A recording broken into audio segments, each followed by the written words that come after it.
Alors, comment résoudre ce problème si grave du chômage qui sévit dans nos sociétés? Eh bien, il y a tout d'abord des solutions d'ordre structurel. Certaines de ces solutions sont avancées par les économistes libéraux qui vont expliquer qu'il faut baisser le coût du travail.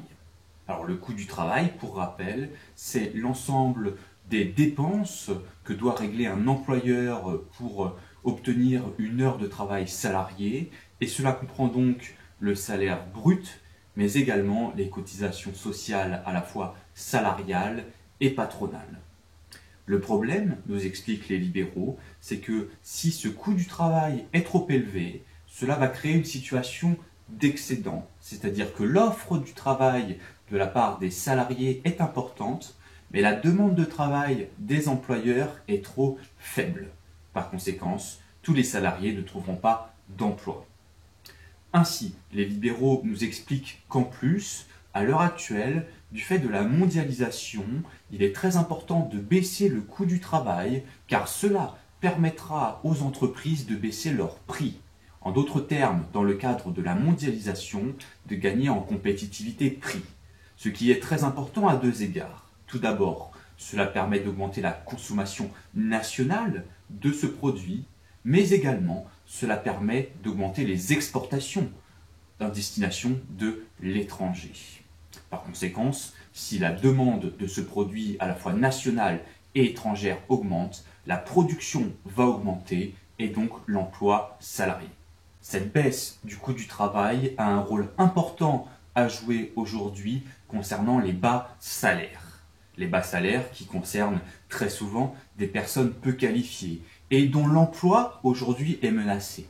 Pourquoi? Du fait des délocalisations vers l'étranger, premier point, mais également du progrès technique qui va se substituer à leurs emplois, comme on l'a déjà évoqué. Eh bien, la baisse du coût du travail pour ces salariés est une solution pour désinciter les employeurs à remplacer l'emploi peu qualifié par du progrès technique, ou également pour désinciter ces employeurs à délocaliser vers l'étranger.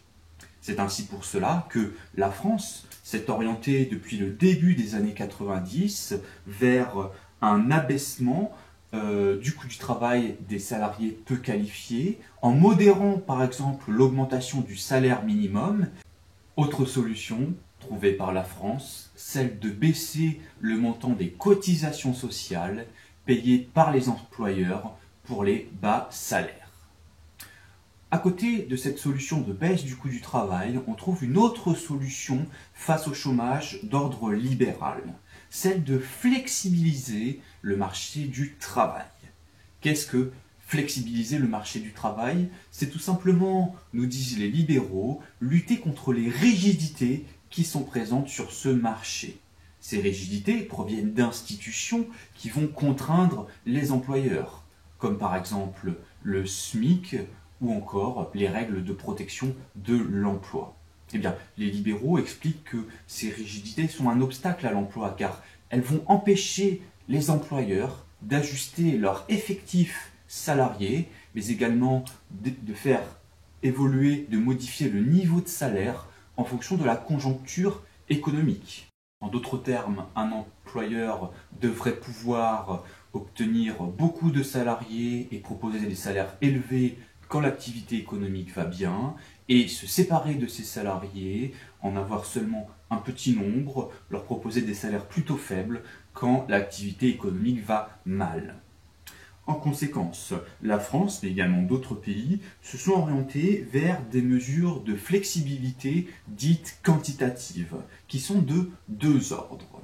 On a tout d'abord les mesures de flexibilité externe, qui vise à adapter l'effectif salarié aux besoins économiques. Cela peut passer, par exemple, par le développement de formes d'emploi précaires, comme les CDD, l'intérim ou d'autres. De la même façon, la flexibilité interne vise à adapter le nombre d'heures de travail effectuées par les salariés aux besoins économiques. Ici, on parlera beaucoup plus du temps partiel, qui permet à un employeur de concentrer le nombre d'heures effectuées par les salariés à tel moment de la semaine. Les emplois de caissier, de caissière ou encore de serveur sont beaucoup à temps partiel et cela permet à un employeur de concentrer les heures effectuées par ses salariés lorsqu'il y a des moments de rush et de ne pas avoir à payer les salariés quand il y a très peu de demandes. Enfin, mentionnons le fait que ces emplois qui sont à temps partiel, en CDD ou en intérim, sont des formes dites atypiques d'emploi, sont beaucoup à l'origine de difficultés économiques pour les salariés concernés, qui vont très souvent rentrer dans la catégorie de ce qu'on appelle les travailleurs pauvres. De même, terminons par un exemple, celui des États-Unis, qui est très certainement l'un des marchés du travail les plus flexibles au monde. En effet, dès lors que survient un choc économique, une période de récession, l'employeur peut très rapidement et de manière très facile réajuster son effectif salarié en se séparant des personnes dont il ne peut plus verser le salaire. Et malgré ces nombreux licenciements, le réajustement s'opère de manière assez rapide, ce qui joue très rapidement sur les chiffres du chômage. Les États-Unis sont par exemple passés d'un taux de chômage de 10% suite à la crise de 2008 à un taux de chômage de 5% dès 2016. Ceci s'explique notamment par le fait que la population américaine est très mobile géographiquement et peut se déplacer pour aller là où il y a des besoins en termes d'emploi. De la même façon, la population américaine est aussi mobile professionnellement et n'hésite pas à se reconvertir pour s'orienter vers des secteurs à besoin. Cette facilité de se séparer des salariés dès lors que l'entreprise est en difficulté économique a pu inspirer des mesures en France comme la loi Macron qui vise à plafonner les indemnités de licenciement en cas de licenciement abusif et ainsi permet aux entreprises de se séparer plus facilement de salariés dès lors qu'elles rencontrent des difficultés. Enfin, dernière politique structurelle qui peut être très favorable à l'emploi, il s'agit des institutions. Même si ces institutions sont critiquées par les économistes libéraux, notamment par exemple les règles de protection de l'emploi, qui selon eux vont trop contraindre les licenciements. Eh bien, ces règles peuvent être avantageuses. En effet, elles vont désinciter l'employeur à licencier. Elles vont plutôt inciter l'employeur à mener des stratégies comme la formation, améliorer la polyvalence des salariés, ce qui peut impacter leur productivité, ce qui va ensuite permettre à l'entreprise de pouvoir gagner du bénéfice et donc d'embaucher de nouveau. De la même façon, une règle comme le SMIC est avantageuse pour l'emploi car elle va inciter les chômeurs à chercher de manière plus intense un nouvel emploi et parfois même à accepter un emploi qu'elles auraient refusé sans ce salaire minimum car jugeant le salaire proposé trop faible. Enfin, il est important de mentionner le fait que ces institutions peuvent être améliorées dans le cadre de la mise en relation entre l'offre et la demande de travail. Ici, deux institutions ont un rôle essentiel à jouer, deux organismes, l'État et Pôle emploi. Concernant par exemple le chômage frictionnel, ce temps de recherche nécessaire à une personne qui n'a pas d'emploi pour en trouver un. Ici, Pôle emploi a un rôle essentiel à jouer. Eh bien, Pôle emploi peut centraliser de manière efficace toutes les offres d'emploi pour transmettre de manière efficace et rapide à une personne n'en ayant pas une qui soit adéquate, qui corresponde à son profil. De la même façon, l'État peut lutter contre le chômage lié aux inadéquations de qualification. Comment? Eh bien, tout simplement en améliorant à la fois la formation initiale, celle proposée jusqu'à ce qu'un individu obtienne son premier emploi, et en améliorant la formation continue, celle qui est proposée aux actifs, qu'ils soient chômeurs ou qu'ils aient un emploi. Insister sur cette qualification est d'autant plus important qu'aujourd'hui, la main-d'œuvre non qualifiée est en baisse, les entreprises en ont de moins en moins besoin. Pourquoi? Du fait de la mondialisation qui provoque les délocalisations, mais également du progrès technique qui se substitue à ces emplois. Enfin, dernier point, l'État peut lutter contre les inadéquations spatiales en termes d'emploi et de chômeurs, c'est-à-dire tout simplement qu'on observe qu'en France, les chômeurs se situent dans des régions très peu dynamiques, qui concentrent un taux de chômage élevé, comme par exemple la région du nord-est de la France, ce grand nord-est, et ces personnes sont désincitées à se diriger vers des régions plus dynamiques. Pourquoi ? Car le déménagement est un coût financier, évidemment, et car ces régions dynamiques, en plus, proposent des logements chers, avec des loyers élevés. Eh bien, solution, ici, l'État peut proposer des aides au déménagement, ou encore construire des logements, afin de pouvoir proposer à ces familles modestes un logement à loyer raisonnable. Alors, à côté de ces politiques structurelles, on trouve des politiques conjoncturelles. Ces politiques conjoncturelles, elles, visent à agir sur l'activité économique et notamment sur le taux de croissance, mais à court terme. Parmi les instruments de ces politiques conjoncturelles, on note tout d'abord le budget des administrations publiques, qui vont constituer ce qu'on appelle la politique budgétaire. À côté de cette politique budgétaire, on trouve la création de monnaie, notamment via la Banque centrale, qui va constituer le volet monétaire, la politique dite monétaire. L'objectif de la politique conjoncturelle est de soutenir ou de freiner la demande globale. Qu'est-ce que la demande globale? C'est la demande qui est adressée aux entreprises et elle peut venir de 3 éléments. Premier élément, la consommation finale, par exemple des ménages. Deuxième élément, l'investissement des entreprises qui vont s'adresser pour ceci à d'autres entreprises. Pensons par exemple à une entreprise qui réalise des travaux publics qui va acheter à une autre entreprise des grues. Enfin, troisième élément, la consommation provenant de l'étranger, c'est-à-dire tout simplement la demande étrangère et donc de facto les exportations. Ces politiques conjoncturelles vont, lorsqu'elles souhaitent lutter contre le chômage, passer par ce qu'on appelle des politiques de relance. Politique de relance, pourquoi? Car on va chercher à relancer la demande globale. Ce sont ces politiques de relance qu'on utilise suite aux crises économiques, notamment suite à la crise de 1929 et à la crise de 2008.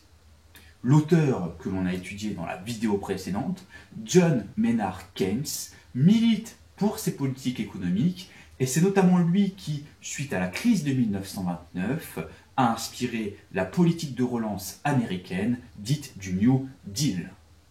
Alors, concernant tout d'abord la politique de relance dite monétaire. Cette politique de relance dite monétaire passe par un acteur, la Banque centrale.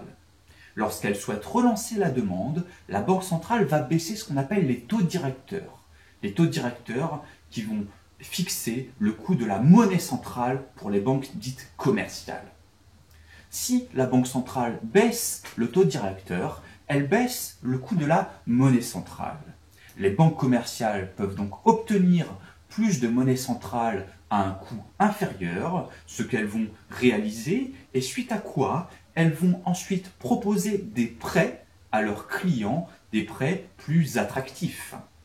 Si les clients des banques commerciales obtiennent des prêts, que vont-ils faire suite à ce prêt? Eh bien, ils vont relancer la demande. Comment? Eh bien, si je suis un ménage, je vais par exemple consommer, acheter tel ou tel élément, par exemple une voiture. Et si je suis une entreprise, je vais par exemple pouvoir investir. Si je suis à la tête de mon entreprise de BTP, je vais par exemple pouvoir acheter des marteaux-piqueurs.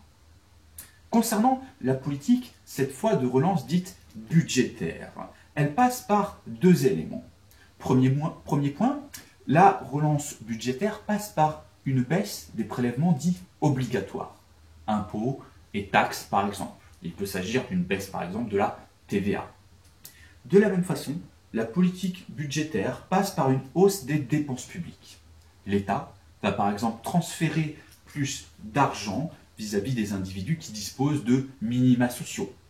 de la même façon, l'État peut lancer, et c'est ce que préconise John Maynard Keynes, une politique de grands travaux, réaliser des travaux publics via la construction de voies ferrées, de routes, etc. etc.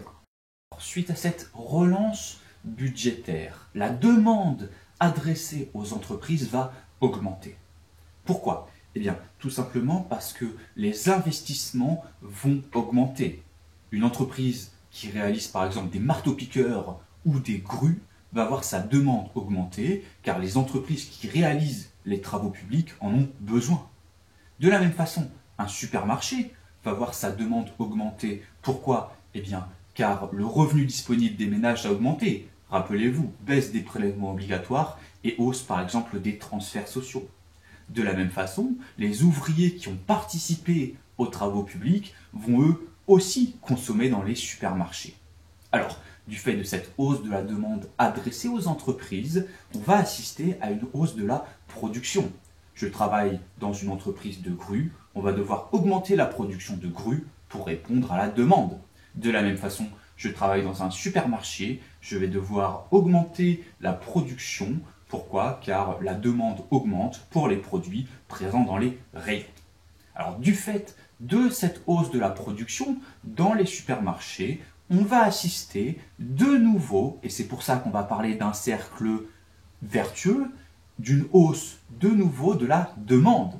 Pourquoi? Eh bien, parce que les supermarchés, les salariés des supermarchés ont travaillé pour répondre à une première hausse de la demande, ils ont permis une hausse de la production, et grâce à cette hausse de la production, ils ont touché un salaire. Salaire qu'ils vont donc eux aussi consommer, et ces salariés des supermarchés vont donc permettre une nouvelle hausse de la demande. Alors, on parle, plus précisément, John Maynard Keynes parle ici d'un effet multiplicateur. Il explique le fait que, grâce à cette politique de relance budgétaire, l'investissement initial des pouvoirs publics augmente plus que proportionnellement, très important de le mentionner, la production totale qui est présente dans l'économie. D'accord? Une simple décision, celle d'augmenter les dépenses publiques et de baisser les prélèvements obligatoires, va avoir pour effet d'augmenter petit à petit la boule de neige que représente la production économique.